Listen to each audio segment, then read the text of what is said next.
Hey guys, Angry Beast here, bringing you some Domination gameplay on the map firing range using the MPL here with the silencer. And if I'm going to use a silenced submachine gun, this is the way I'm going to run it. I find the MPL is the most reliable submachine gun silenced because it has moderate recoil, and if you slap a silencer on it, you don't lose too much, because if you watched my previous video, you know that the MPL is a 4 to 5 hit kill, and that 5th bullet doesn't really make too big of a difference, especially since you're fighting a lot of people who are already wounded when you're flanking. Make a mistake off the spawn there. I rush towards, what is it, A over there, and I forget to check the upstairs. There's almost always someone up there, and you can constantly make that mistake if you don't keep your eyes peeled, but that's not the point of this video. When I use the MPL, I feel like it has the best capacity for what type of weapon it is. Because it is a submachine gun, a 32 round capacity is about as good as you can get, unless you're using the Uzi with extended mags. And with the MPL, I feel like that's enough for where the silencer, if I need to shoot the guy the extra 5th bullet, it doesn't make too big of a deal, and I can still kill more than one person on a clip. I think that's the one thing the MPL has over weapons like the AK-74U or Spectre, is that it has that little bit extra capacity, which can really make the difference in a firefight where you got multiple opponents. So when you silence it, you don't lose too much, and you lose even less than what you would with, say, AK-74U or MP5K. Not to mention the recoil on this is quite manageable if you use it for any amount of time. I mean, I'd used it for a couple games before this, and I really do enjoy using this weapon. It's a very good weapon, especially when you put a silencer on it. It doesn't feel like you lose much with it.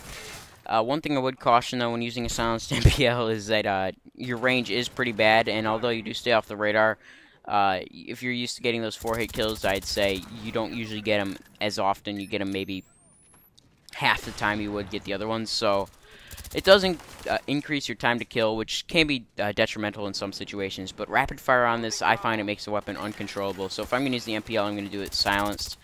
Because you can't silence any other 4-hit kill submachine gun without major repercussions. I mean, the Uzi, you're going to be fighting against the recoil, and the PM63 cannot be silenced. No, shoot, what is it? The Mac 11 is a 20-round mag. I feel like this has the most versatility for a silencer, as well as other attachments. It's one of 2 submachine guns that can have dual magazines, and that can actually make the difference in a lot of situations. Dual magazines is a lot more useful than a lot of people think. The faster alternate reload is not what I consider to be the best part of dual magazines. I'd say what dual magazines has is the extra ammo capacity. If you're using higher kill streaks like I am here, I mean, well, they're high to me. For some people, they're not that high. But it can really make the difference between getting your kill streaks and not. Because if you run out of ammo and you have to go weapon hunting, or you have to fall back to your secondary weapon, which for me is the crossbow in this game, it can really hurt your chances of building up your kill streaks, and that's something you never want to happen. You always want to be able to get your kill streaks as fast as possible, which is why my perks in this game are Hardline Pro, Sleight of Hand Pro, and Ninja. I still don't have a Ninja Pro. I don't play too much Search and Destroy or Demolition, so I don't get too many plants or defuses. But as far as my kill streaks are in this game, I think they're like the Attack Helicopter, the Blackbird, and the Attack Dogs. Usually I don't like using the lethal kill streaks, or the user-controlled lethal kill streaks, because I feel like that if I can stay on the ground and cap the flags for my team, I'm doing more for my team than I would just sitting up in a building or whatever, calling in my chopper gunner. Now, I get my Attack Helicopter, I believe, once at the very end of this game, and I killed one off my Blackbird, which really sucks. I mean, it happens, but it's frustrating when it does happen, because the why I die is I kill a guy using a light machine gun up in the crow's nest, and he tack inserts behind me and kills me in the back. But my equipment in this game is the C4, the Semtex, and the concussion grenades. I find that the Semtex works better if you're playing a stealth aggressive role. Because you're going to be moving around more, the Semtex has a faster throw time but then the frag, and you don't have to worry about cooking it to get a kill. So it's better when you're playing aggressively, not to mention the fact you can't throw it as far, so it makes sense in an aggressive role. In a defensive role, you probably want to use the frag grenade, because the frag has more damage in this game, but concussions are an all-around good choice. There isn't too much else you can use as far as special grenades. The flashbangs are useful, but I find them to be more of a defensive equipment because they take so long to throw. You have to basically guess where the enemies are coming, whereas you can throw a concussion grenade and stun someone if you just think about it. And the smoke grenades in this game are not what I'd recommend, and Nova Gas is useless.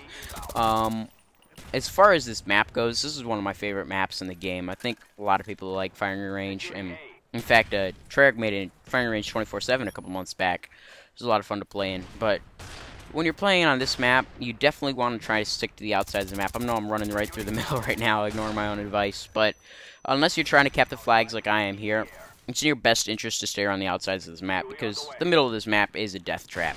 I mean, there's actually three buildings overlooking B. Not to mention you got the trail over there, which is a really good line of sight onto B, which means you're going to be completely open if you're trying to cap the flag. And unless you have teammates who are competent enough to get some kills, it's going to be very, very difficult for you to pick up any sort of flag on this map. Luckily, though, my teammates in this game are not absolutely trash. I got a teammate here who's calling it a chopper gunner who really helps us get this win in the end.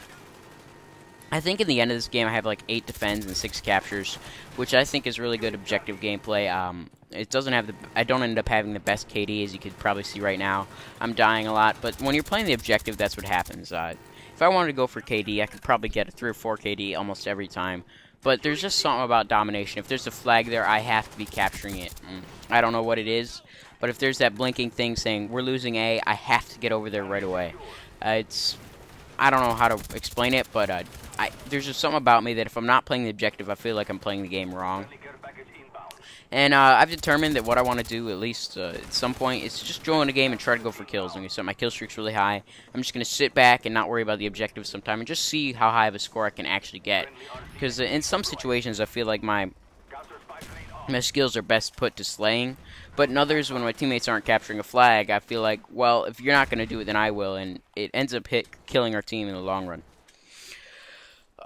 But this gun, as I've talked about before, is extremely reliable. I mean, I find it's really good for picking up the nice double kill, silence, pop up under cover, reload, and get back. Because this gun has such a fast reload with sleight of hand, I feel like I can play aggressive, and I don't lose too much from running sleight of hand or even steady aim. I mean, steady aim is very good on this weapon. I like to run sleight of hand on it, though, because when you're playing aggressively, the faster aim down sight is a lot more useful than you think. Being able to aim down sight faster is basically like stopping power. Steady aim is good, don't get me wrong. It helps you after sprinting, which is important for an aggressive class.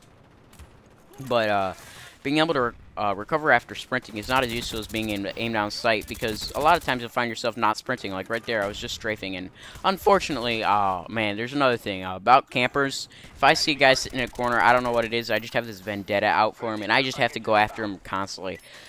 There's nothing I can do to stop it. And I just always keep running back. I try to shoot him through the wall, and the submachine guns in this game are absolutely pitiful if you try to shoot through a wall with him. I get at least 10 hit markers there, and he's not even dead. Luckily, though, I do eventually get him, so I don't spend the rest of the game chasing down the one guy sitting in the trailer. But it just seems to be what happens. And when you got a reliable gun like the MPL, usually campers aren't too big of a deal. You can generally find a way to kill them without too much difficulty, but in some situations they're in a position where you can't see directly, and you feel like running in straight after them is just running into their death trap. And when you try to shoot them through the walls or whatever, you can end up getting shot in the back by his teammates. But luckily I do come up behind this guy and clear him out of the house. You know, one thing I will say about Modern Warfare 3 that's nice is that I run into people like that less often than what I do in Black Ops. And I know it's one thing they tried to stay away from when they made Modern Warfare 3, and they did a great job of it. But the only penalty for that is when they did do that, they made it so that instead of making it so that you're penalized for camping, you're not really penalized for camping, you're penalized for killing people. And because the spawns are so random in Modern Warfare 3, I feel like that if I kill someone, there's more of a chance that he's going to end up killing me. And in Black Ops, I didn't really have to worry about that. Usually I could kill a guy, I could be confident I could kill him again.